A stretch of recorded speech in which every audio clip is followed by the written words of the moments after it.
Assalamualaikum warahmatullahi wabarakatuh.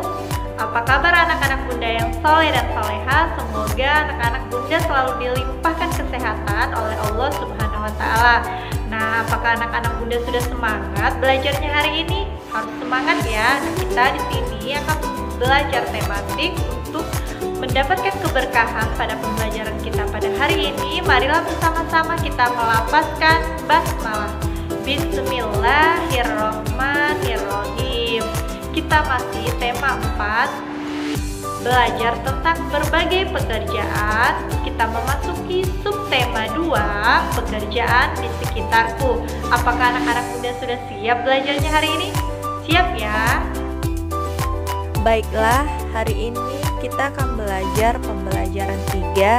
Di sini ada kata kunci yang akan kita pelajari hari ini, yaitu menggambar sesuai kreasi dan contoh kegiatan pembatasan penggunaan sumber daya alam. Tujuan pembelajaran yang pertama, mengidentifikasi pentingnya membatasi penggunaan sumber daya alam dalam kehidupan sehari-hari. Yang kedua, menggambar kegiatan yang menunjukkan pengamalan sila kedua Pancasila. Baiklah, sekarang kita akan mempelajari materi tentang kegiatan pembatasan penggunaan sumber daya alam. Nah, pernahkah kamu berpikir bagaimana para pekerja membuat pensil? Nah, pensil awalnya adalah sebuah alat tulis dan lukis yang terbuat dari grafit murni atau karbon yang berasal dari alam.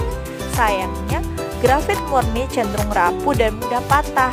Nah, seiring berjalannya perkembangan zaman, saat ini dibuat pensil yang merupakan campuran dari grafit dan tanah liat. Proses pencampuran ini dibalut oleh media kertas atau kayu. Cara membuat pensil saat ini adalah dengan menghancurkan grafit dan tanah liat menjadi bubuk. Kemudian dibakar selama kurang lebih 3 hari. Setelah itu, pensil ini dibentuk panjang dan tipis serta dibungkus kayu. Kayu yang telah ditebang untuk pembuatan pensil berasal dari pohon. Nah, benda-benda lain yang terbuat dari kayu juga berasal dari pohon. Agar terjaga kelestariannya, pohon yang ditebang harus diganti dengan menanam kembali bibit baru dari tanaman sejenis. Selain itu, kita harus menghemat penggunaan pensil sebagai salah satu cara menghargai lingkungan atau melestarikan sumber daya alam. Jadi mulai sekarang kita harus melakukan penghematan pensil. Tidak boleh menggunakannya dengan boros, karena jika kita menggunakannya secara berlebihan, maka akan banyak lagi pohon yang akan ditebang untuk pembuatan pensil. Kita harus melestarikan sumber daya alam.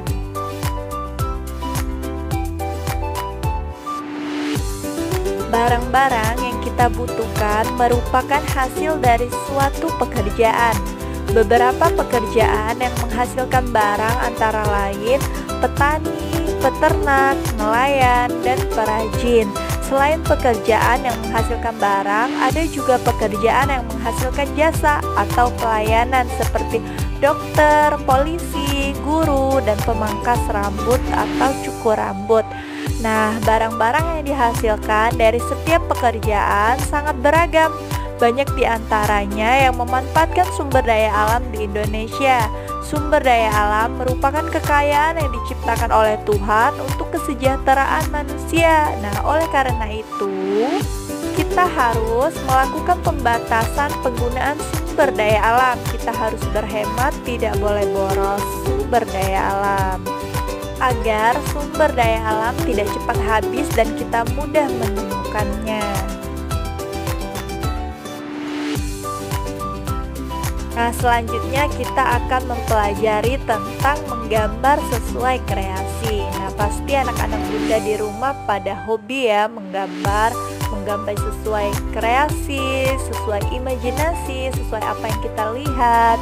Setelah itu digambar, kemudian diwarnain, dan gambaran kita akan terlihat sangat indah. Nah, sebagai seorang pelukis, kita harus mempunyai keterampilan melukis yang sangat baik dan harus mempunyai ide-ide kreatif sehingga lukisan kita sangat indah dan unik dilihat. Kemudian Bunda akan menjelaskan dalam membuat suatu gambar atau lukisan kita harus memperhatikan proporsi dan komposisi.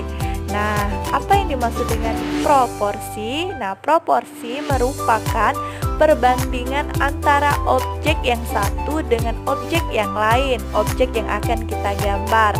Kemudian, komposisi adalah susunan atau letak objek gambar dalam batasan ruang. Nah, misalkan kita ingin menggambar sesuatu, kita akan mencantumkannya sesuai dengan susunan atau letak objek yang akan kita gambar.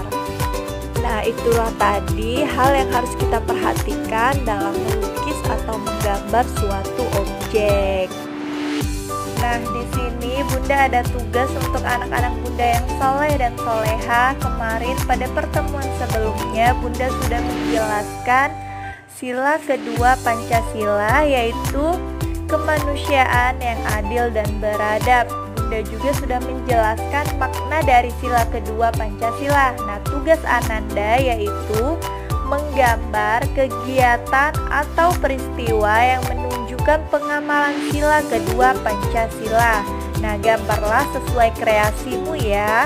Kamu dapat mewarnai gambaranmu menggunakan pensil warna, krayon, atau juga cat air agar gambaranmu lebih menarik dan lebih indah. Jangan lupa dikerjakan ya. Baiklah, kesimpulan kita pada pembelajaran kita hari ini yaitu kita harus menggunakan barang-barang dengan bijak sesuai kebutuhannya dan tidak boros agar sumber daya alam tetap terjaga kelestariannya dan keberadaannya. Nah, cukup sampai di sini pembelajaran kita pada hari ini. Semoga pembelajaran kita hari ini bermanfaat. Next kata kunci yang akan kita pelajari yaitu menyampaikan pendapat sikap tokoh dari cerita sebagai upaya pelestarian dan pekerjaan serta kegiatan ekonomi di lingkungan sekitar. Nah, untuk menutup pembelajaran kita hari ini, marilah bersama-sama kita melafazkan hamdalah. Alhamdulillahirabbil alamin. Jazakumullah khair atas perhatiannya. Wassalamualaikum warahmatullahi wabarakatuh.